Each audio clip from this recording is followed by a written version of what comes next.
The 14th of August 2020 is the 40th anniversary of the start of the strike at the Lenin shipyard in Gdańsk in northern Poland, which opened the way for the creation of Solidarity or Solidarność.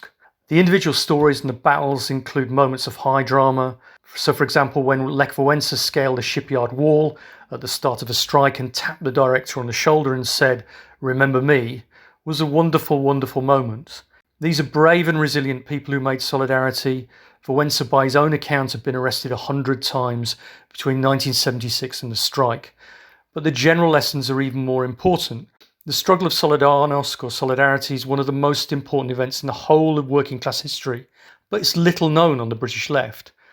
There are a great many lessons for us for today from the Solidarity experience.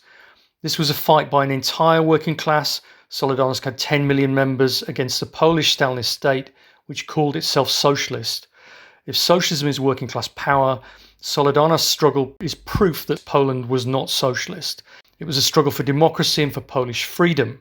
This is not just dusty history, it's also a practical matter for us. So, for example, my union, the NEU, the Teachers' Union, spent £38,000 last year to send people to Cuba.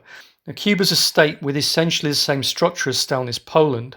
A one-party police state without free elections, without free association, free trade unions or the right to strike. And the idea it's socialist is absurd. Understanding Stalinism will make us better internationalists because it will allow us to debunk the myths about states like Cuba and Venezuela. And finally, we need to understand that there is a crisis of the very idea of socialism. Socialism is about working class freedom and democracy. There are very many people in our movement that will side with anybody fighting in America, and that's just wrong. But socialism is a contested idea. Workers' Liberty published this book as part of our struggle to reclaim the authentic tradition of Marx, and the agency for socialism is the working class, and our aim is workers' liberty.